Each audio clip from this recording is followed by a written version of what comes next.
Hello, ladies and gentlemen. I'm Alex Titov, and for my independent reading book, I read The Bread Givers by Anzia Yezierska. Introduction. The Smolinski family are immigrants in America residing in the poor end of New York. They are very poor and struggle to put food on the table. The father's only focus is money, and he restricts his daughters too much in order to get the money.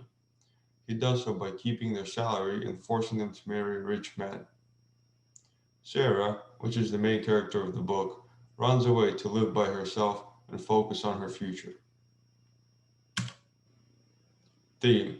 The theme of the story is that Sarah, who is an immigrant, has to overcome the challenges of creating a home in a new country while striving to make a better future for herself. I felt like this book answers best the essential question of what is home, what are the challenges of creating a home in a new place, whether by choice or by force, and can a person have multiple homes? Here, Sarah is describing a place she found to stay at after running away from home. This place is a one room she rented at an apartment. The room symbolizes a new beginning in Sarah's quest for her own identity. The door itself is a symbol for a new life for Sarah. In having her own room, Sarah is no longer controlled by her father and his hindering beliefs. This room feels more like a home to Sarah than her old house did. Some of the main challenges that Sarah faces is that she can't actually afford the room. She has to find a job at a factory in order to get enough money to pay the rent, which takes away from her time that she wants to spend learning, and that the room is very small and dirty, and it's overall not a nice place to be at. Here, Bessie, Sarah's sister, explains to her boyfriend why she can't run away with him. Bessie's father calls her a burden bearer.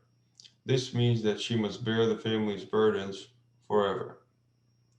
Bessie's old culture is the main thing that is preventing her from finding a home, as she spent her whole life serving others and not herself. The author uses hyperbole to illustrate the hardships Bessie faces as an immigrant trying to find a home in a new country. When comparing the poem The Sound of One Immigrant Clapping by Adrian Castro to the book, both the poem and the book describe the hardships an immigrant has to go through when attempting to establish a home in America.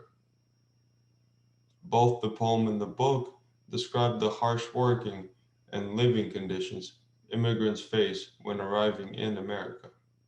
And both the poem and the book talk about how immigrants are often unsure if they will ever be able to call America a home. To contrast the poem and the poem focuses more on immigrating by yourself, while the book focuses on immigrating as a family and the conflicts brought upon by multiculturalism. To compare and contrast the true story of Mr. and Mrs. Wong by Marilyn Chin to the book, both the story and the book talk about immigrating to America with family members. Both describe the issues brought upon by multiculturalism. These issues arise because some family members have been Americanized while others have not, so there is a conflict of cultures there. In both stories, the main character changes houses several times in search of a true home in America.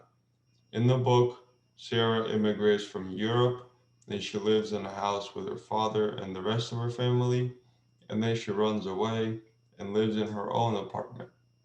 Then later on, she buys a bigger apartment as she's able to afford that with an increase of salary. In the short story, Mr. and Mrs. Wong immigrate from China to America and at first live with their son. However, then they move out from that residence and live by themselves. To contrast the short story from the book, the characters in the short story are much better off financially than the characters in the book. Money is not as much of an issue for Mr. and Mrs. Wong as it is for the Smolinski family.